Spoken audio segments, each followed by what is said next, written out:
Allez, salut à tous, c'est Matt, on se retrouve aujourd'hui pour notre vidéo du dimanche. Elle va être plus courte que les précédentes vidéos parce que j'ai dit beaucoup de choses la dernière fois et en fait il se passe pas grand chose sur le marché concrètement. On range, donc pas grand chose à ajouter là-dessus. Petit point rapidos, niveau YouTube, on a relancé la chaîne La Benne, je vous le redis. Il y a le lien dans la description, je crois de mémoire que c'est tout en bas dans la description. Donc allez voir, on parle fonda, c'est des choses assez intéressantes. On va essayer de concentrer un petit peu toutes les grosses news. On avait fait une première vidéo il y a 3 jours, pas qu'avec vidéo, parce que bon, la chaîne elle reprend depuis un très long moment, malgré qu'il y avait 15 000 abonnés. Bon bah c'est des gens qui n'ont pas vu de vidéo depuis, alors pas depuis 4 ans parce que j'en avais fait à l'époque de trading et je les ai enlevés, mais ça faisait je sais pas 2 ans qu'il n'y avait pas de vidéo. Donc première vidéo 400 vues, et celle qu'on a publiée il y a moins de 24 heures là, déjà plus de 1000 vues, donc ça c'est quand même assez cool. La chaîne fait mes vues en fait, alors qu'elle était morte depuis 2 ans, ça fait plaisir, mais en vrai voilà c'est plus du fond plus des news etc, donc en vrai allez voir. Pierre fait un bon taf, c'est que sa deuxième vidéo. Et il progresse déjà énormément, donc vraiment allez voir. Je vous le conseille vraiment. Et je vais pousser assez souvent cette chaîne-là, je pense, de mon côté. Et lui fera pareil, je pense, pour pousser un peu ma chaîne, mais un peu moins souvent. On retourne sur les charts. Au niveau de BTC, on va regarder directement ce qui nous intéresse. On va aller voir le H1, voire même le H4. Il y a un très gros niveau à 17 000 qui, je pense, moi, va casser parce qu'il y a un tas de liquidité qui doit être au-dessus qui est phénoménal. C'est un niveau qui est très évident déjà graphiquement. Et surtout, on le sait, il y avait énormément, tout ça, il y avait énormément de short, de market short. On l'a vu grâce à iBlock Capital. On y retournera juste après. Mais c'était pas mal. On a pris la liquidité au sud, comme ce que j'avais parlé. Je l'avais évoqué. Et depuis, on range. Et dans ce petit range, donc on va dire entre, là où j'ai mon curseur, entre 17K et ici, je vais pouvoir allonger, les 16K.420. On est dans un range, il se passe rien. Il y a un très gros niveau ici qui pour moi peut assez facilement casser. Il y a pas mal de liquidité, juste ce que j'avais évoqué il y a quelques jours. Juste faire un petit mouvement, prendre les stops et repartir. Sur une mèche, sur un truc, je pense que c'est quelque chose d'assez possible. On va regarder du coup aussi sur iBlock Capital, si je vous remets le graphe à jour qui est ici. On voit qu'il y a évidemment beaucoup de niveaux en dehors du range en bas et en haut, c'est évident. C'est là où sont tous les stops, c'est là où sont les niveaux de liquidation. On a un peu plus de longue liquidation, donc au sud, donc il y a plus de chances entre guillemets qu'on vienne chercher ces niveaux-là pour repartir et aller dézinguer ce qui est en haut et ce qu'on ne voit pas ici parce qu'on est bloqué en 1 minute. Mais souvenez-vous, il y a je sais pas une semaine ou 2, je sais plus c'était quand, on avait vu énormément, mais énormément, il y avait vraiment 90% des niveaux qui étaient en haut et on n'est toujours pas venu aller les chercher. Donc je pense qu'il y aurait un max de gens qui seraient piégés si on venait se retourner sur le marché. Parce que je pense qu'il y a un max de gens qui doit être assez bear parce que le fondamental est bear, parce que ce qui s'est passé avec FTX c'est quand même pas très boule. Et du coup il y a quelqu'un qui m'a dit dans les commentaires c'est cool de voir ton opinion un peu différente des autres youtubeurs. Alors je suis content. Parce qu'en général, quand je suis d'accord avec les autres, j'ai tort. Pas tout le temps, hein, bien sûr, mais en général, j'ai tort. Et c'est vrai que quand j'ai une opinion un peu qui diffère, généralement, ça se passe plutôt bien. Je voulais repasser peut-être sur du H4. Donc moi, j'attends vraiment qu'on casse ce range, parce qu'en fait, là, qu'est-ce qu'on fait? Concrètement, pas grand-chose. Hein. On range depuis le 11-12. Donc ça fait 10 jours qu'on range. Il n'y a rien du tout. On accumule les liquidités, les stop loss, les gens, il y a un nombre de stop loss qui est là, qui doit être phénoménal. Là aussi, on voit qu'on a un beau niveau. Vraiment, on a un gros range, et en fait, on n'est pas encore revenu rechercher le bas des ranges. Donc je pense qu'on peut faire ça, pour ensuite remonter derrière. C'est mon avis.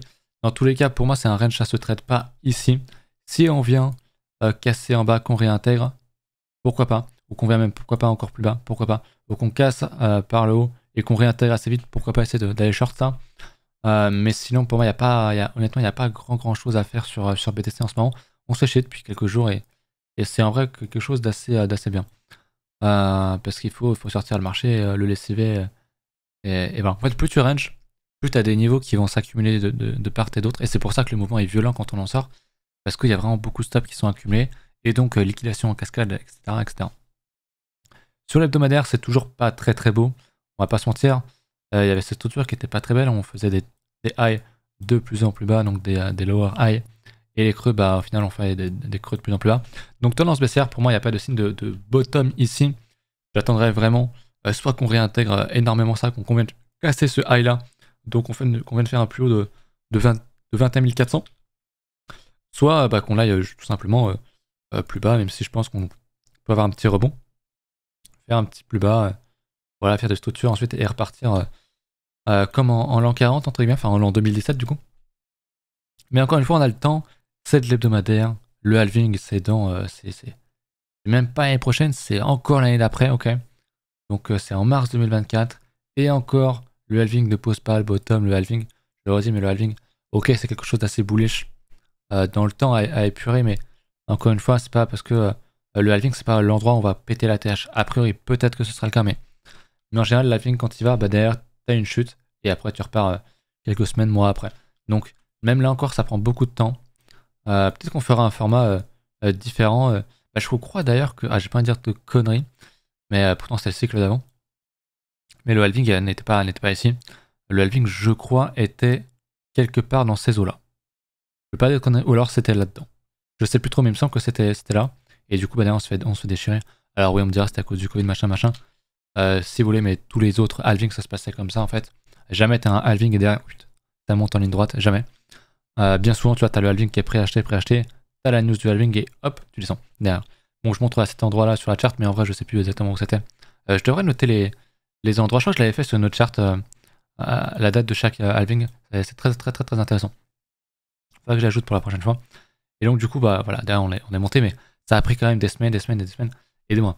Donc, il y a encore le temps. Peut-être qu'on va faire un bottom un petit peu. Je pense vraiment qu'on est proche du bottom, qu'on est proche de cet endroit-là. Jusqu'où on va tomber, je sais pas. Moi, je pense qu'on peut quand même aller jusqu'à la zone des 10K pour derrière peut-être voilà, faire quelque chose comme ça et repartir plus tard, plus fort, et qu'on aurait un bottom quand même fin d'année ou début d'année prochaine. Je pense que c'est quand même quelque chose d'assez possible. Maintenant, on a une bonne div. On a une double div qui se prépare en hebdomadaire. Je veux vraiment suivre ça parce que c'est un signal qui est très fort. Donc si on continue à tomber un petit peu et qu'on casse pas ce lot là sur le squeeze momentum et qu'on commence à remonter, et ça nous ferait du coup une div et une double div, hein, si on fait un truc comme ça et qu'on commence à repartir. Ça pourrait être un très bon signal qui pourrait poser un bottom. Donc moi je vais beaucoup regarder ça sur BTC. C'est un truc que j'aime beaucoup d'ailleurs, je viens de le voir, mais on avait une divergence sur le squeeze momentum en hebdo ici. Et je sais que c'était, je sais plus si c'était en daily ou en 3 jours. C'était quand on disait de prendre des TP et que moi j'étais obstiné à dire prenez des TP. Moi je le fais pas parce que j'ai mon management, etc., Mais ouais, c'était ici. Vous le voyez, hein, la grosse double div, le plus beau signal qu'on a eu. On disait à l'époque, avec Tilt, hein, sur la chaîne, regardez, il y a une double div qui est validée, faut se barrer. Faut se barrer. Et en plus derrière, on enchaîne sur une div cachée, je crois. Donc c'est vraiment les plus beaux signaux. Moi j'étais obstiné, j'ai fait une grosse erreur, c'est de dire ouais mais pour le long terme, machin, les altes je vends pas, machin. Au final j'aurais eu raison de vendre. Mais voilà, tout ça pour dire que moi c'est un indicateur que j'aime beaucoup. Parce que c'est, pour ceux qui connaissent, c'est un peu un MACD, mais en beaucoup plus lourd. Donc il te donne moins de signaux, mais généralement il t'en donne des meilleurs. Et j'aime beaucoup ça. J'avoue, je sais pas trop sur les précédents cycles si ça posait des bottoms ou pas. On avait une grosse divergence ici. Le signal avait été donné ici. Derrière, div caché ici, qui n'a pas forcément, div haussière caché, qui n'a pas forcément donné, enfin qui a donné, voilà, si on a eu une impulsion à la hausse. Après, on a mangé le Covid. Divergence, et on est reparti derrière, à la hausse du coup. Donc globalement, il donne quand même des plutôt bons signaux. Et là, on a une double div qui arrive. Moi, je sais que c'est un très gros truc que je vais surveiller. J'en ai déjà parlé, et c'est un truc que je vais encore évoquer pendant un petit moment. Au niveau de coin analyse, il ne se passe pas grand chose par rapport à ce que j'ai dit la dernière fois. Il y a toujours une très grosse pression vendeuse sur le spot. Sur le CFD spot, on voit ça, alors que le CD FUT suit quand même plutôt bien le cours. Pas d'autres choses à rajouter. Je vais peut-être regarder en 1 heure, en H4. Peut-être que je rate un truc. Mais vous le savez, il y a quand même du funding négatif assez présent depuis un petit moment. Même si on commence à retrouver des niveaux assez plats. Il y a beaucoup de positions. Voilà, depuis qu'on range vraiment. Depuis qu'on ne fait rien, ce que je vous disais tout à l'heure. Et voilà, depuis qu'on range vraiment bien, qu'est-ce qui se passe? Il y a des positions qui sont... Et toutes ces positions-là, c'est des gens à sortir, qu'on fasse ça ou qu'on fasse ça. Il y aura quelque chose de très visible sur l'opportunité. Ça va être ça. Ça va être un mouvement vraiment à la baisse. Et si on casse un côté et qu'on a une augmentation de l'open test, je le réexplique encore, mais si, je sais pas, on fait ça, ok, ça ou même un peu plus violent, et qu'on a une montée sur l'open test, ça nous montrera simplement une chose, c'est que c'est des positions qui s'ouvrent et que c'est donc des gens qui short, qui jouent à la cassure, persuadés que c'est le bon signal, sauf que derrière, qu'est-ce qu'on va faire? Hop, on va tous les liquider et on va partir dans le sens et on va se servir de leur stop loss comme fuel pour aller plus haut. Ça marche évidemment dans le sens inverse. Donc ça, c'est un truc que je surveille aussi énormément. Pas grand chose d'autre à ajouter sur BTC, je crois. J'ai quelques alts. J'ai une alt à regarder, c'est le GMX et bien sûr l'Ether. On va commencer par l'Ether en H4. On a pris le plus bas ici, donc lui il est prêt à remonter, je pense. Pareil, on range pas mal. On avait un niveau évident, je l'avais tracé. On est venu le chercher. Très bien, maintenant on a un autre niveau qui est quand même assez évident. Et ici, toutes ces mèches là, va falloir qu'on aille sans doute les casser prochainement. Donc j'ai hâte de voir ce qu'on va faire sur Ether. Prêt à repartir sans doute, mais si je suis aussi sur BTC, je suis obligé de l'être sur Ether. Ils ont la même tête et en cette période, ils se suivent énormément. Sur la paire BTC, on prend un peu plus cher, mais ça reste encore assez costaud. Si on regarde en hebdo, on est encore dans le haut du range, on peut encore tomber sur BTC. Ether peut encore perdre de la force face à BTC. Ben, on est encore large en fait. On peut encore faire des choses comme ça. Donc on est encore très très large là-dessus.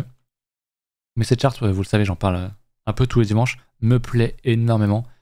Parce qu'en termes de price action, en termes d'expérience, ce truc, bah forcément, c'est une target pour moi, cette grosse résistance qui est testée encore et encore et encore. C'est une target, donc idéalement, si on peut prendre un achat dans cette zone-là, avec un stop bien sûr ici, pour jouer la cassure encore plus haut, c'est un très bon trade. C'est vraiment quelque chose que je vise sur mon trading crypto ou Forex, donc ouais. J'aime bien, mais il n'y a pas de signal pour l'instant. Tant qu'on ne casse pas au nord, il n'y a pas de signal. Voilà, il n'y a juste pas de signal.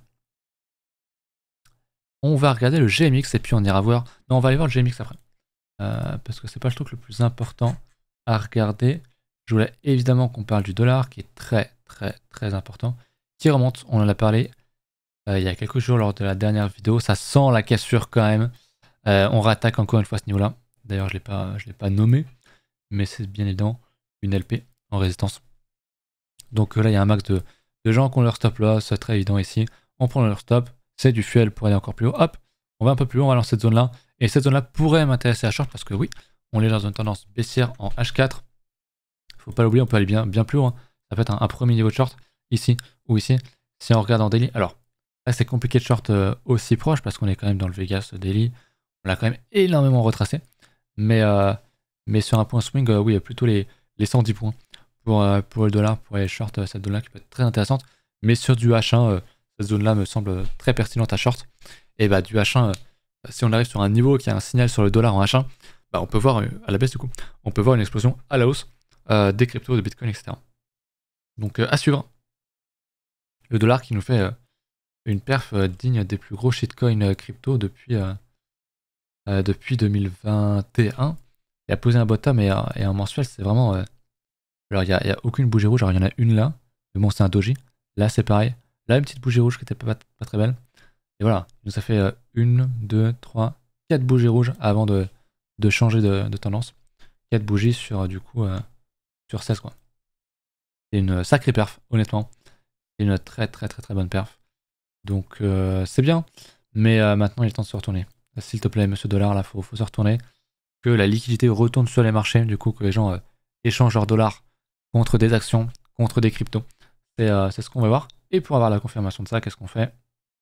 On va voir notre SP qui bute encore sur un certain niveau. Et ouais, ce que je disais, hein, le dollar en H4, il a l'air d'être quand même assez intéressant. En H4 et en daily, pour aller casser à la hausse. Et si on casse à la hausse sur le dollar, bah, a priori, on est sur un niveau de résistance sur le SP. A priori, on risque d'avoir un retournement. De courte durée, on l'espère. Et du coup, c'est ce qu'on pourrait voir aussi sur BTC. Typiquement, quelque chose d'assez suffisant, juste pour faire une petite pointe, prendre la liquidité, soit ici, soit même aller beaucoup plus bas, et derrière, on repart. Ça serait vraiment le plan idéal. Donc voilà un petit peu comment je vois les choses. Va falloir attendre que ça bouge hein, sur BTC, ça range énormément. Donc va falloir suivre ça absolument. Le dollar, j'en parlais, il a réintégré. Un mensuel, il reste encore 10 jours, mais après, a priori, pardon, c'est gagné. J'aime beaucoup ce graphe. Ça serait pas du mensuel, je t'aurais mis une bonne position là-dessus. Il y a un truc comme ça sur le Forex où en plus j'ai un signal, un truc, je peux dire que la réintégration, je la joue. Je la joue, j'achète, j'ai un stop très proche et derrière, boum. Tu joues le momentum très fort et c'est propre. Donc le dollar, l'or à suivre de très près. Je voulais vous parler du GMX en 3 jours, qui a une très bonne charte, je trouve, qui s'en sort même plutôt très bien. Il faut le dire. GMX, je veux pas dire de conneries, je crois que c'est index. Hein. Si je dis pas de conneries. De toute façon, c'est les trucs qui perfent assez bien en ce moment. On sait tous pourquoi. Forcément, il y a une grosse peur des sexes et que les DEX du coup en profitent énormément. On a une zone ici voilà, de résistance que je trace un petit peu à l'arrache, mais en prenant un petit peu les mèches, le niveau, retest, etc.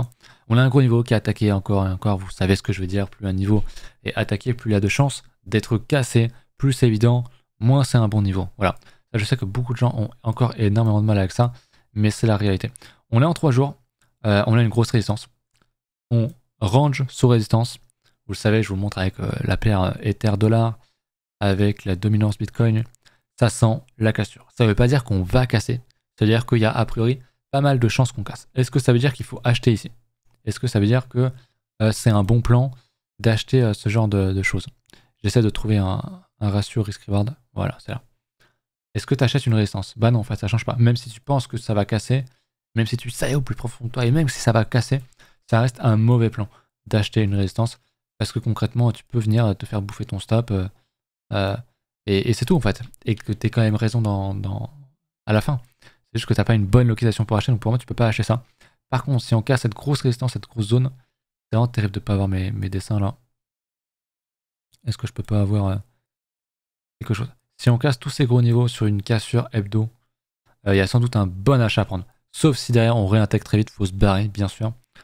Mais j'aime bien ce graphe, j'aime bien ce que nous offre le GMX. Alors malheureusement, je vais aller peut-être ici, peut-être que j'aurai mes indicateurs sur Binance. Je suis un mensuel, c'est normal. Est-ce qu'on n'a pas un peu plus d'historique ailleurs? Peut-être sur Bybit, Guerre Plus. Mais ça va beaucoup bouger, je pense, là-dessus. On l'a pas, voilà. Un peu plus, non, même pas. Ok, ça arrive sur les échanges assez tard, en fait. Je sais pas de regarder sur Connex, etc.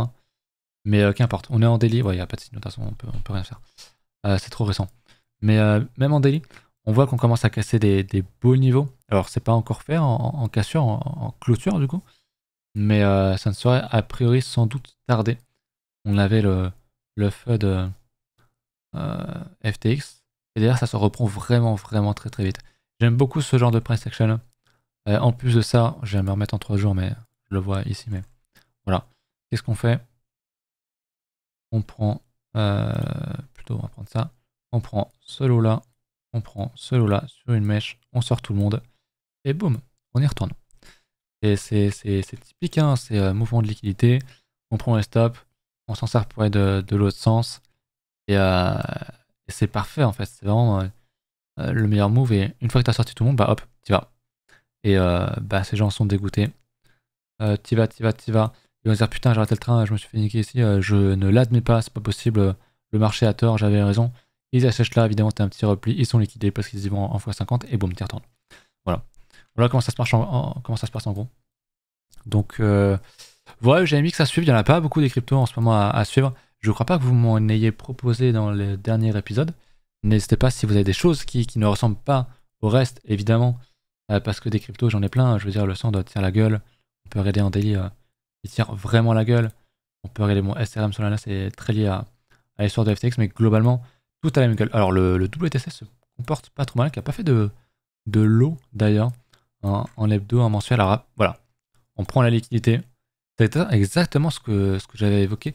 Ce qu'on avait fait, je veux pas dire une connerie, mais je crois qu'on l'avait fait sur Ether. C'est une des alts qui a le plus voilà, d'expérience, plus d'historique. En 2007, quand je suis arrivé dans le marché, alors on n'a pas fait une grosse structure, c'était en 2007 machin, mais qu'est-ce qu'on a fait? On prend le plus bas, ici, hein, on prend les stops, on fait une structure et bam, derrière ça explose.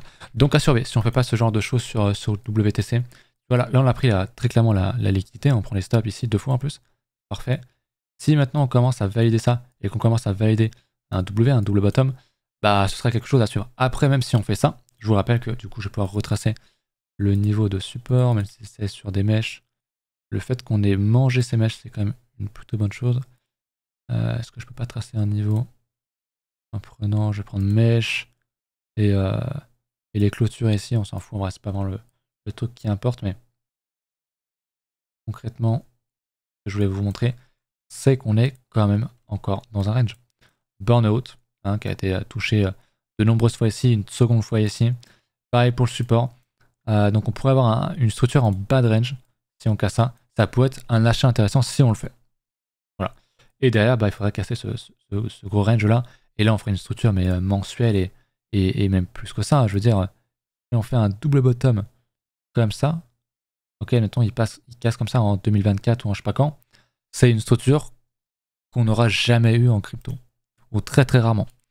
Donc il faudra vraiment surveiller. Il y a beaucoup d'alts qui peuvent faire ce genre de choses. Ether en a fait déjà dans le passé. Je vais vous remontrer Ether du coup, mais je l'avais là. Ether, bah bon, ici c'était quand même pas très propre le double bottom, on va pas se mentir. Mais typiquement, ça c'est quand on en parlait, on était extrêmement bullish avec Tilt. C'est que bah voilà, je suis en hebdo, mais en mensuel, on avait une très belle structure. Après un rect monumental de moins 95%, moins 94, je suis mauvaise langue. Et ben en fait, qu'est-ce qu'on construit petit à petit?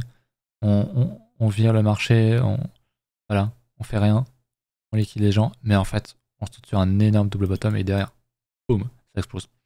Donc à surveiller, les alts pourraient faire quelque chose comme ça, et c'est ce que je dis, je veux pas être porteur de faux espoirs et tout, mais je sais que beaucoup sont arrivés en crypto cette année, ou enfin cette année, sur ce cycle-là, donc en 2021 par exemple, et beaucoup ont pris ça pour une alt season en fait. Sauf que ça, les amis, c'est rien. On est encore, si je me remets en linéaire, on a rien fait en fait. Ça, c'était une alt season. Ça, c'était quelque chose d'aussi. Enfin, on a fait là, bah, ça se voit à peine en fait. Par contre, si on structure un long truc comme ça, qu'on fait vraiment une grosse structure et qu'on finit par casser ça, 2024, 2025, je sais pas quand, là, tu peux t'attendre à nouveau à effectivement une grosse explosion. Je pense à minima pour aller chercher le 50%, vous savez que ma target c'est le 50%. Là, très clairement, il faudra prendre masse TP. Si on ira plus loin un jour, c'est des trucs, voilà, le graph, ça peut prendre 5 ans, 10 ans, j'en sais rien. Ça peut prendre beaucoup de temps. Mais je parle pas forcément du WTC, mais beaucoup d'alts peuvent former ce genre de choses. Donc ce sera forcément à suivre. J'avais dit que la vidéo serait pas trop longue. Évidemment, j'ai encore menti. Désolé. Dès que je parle, je ne peux plus m'arrêter. Donc je vous laisse là-dessus. J'espère que vous avez kiffé la vidéo. N'hésitez pas à mettre un petit pouce bleu. Pensez à aller vous abonner à la chaîne de la baleine. Et puis on se retrouve très bientôt. Salut.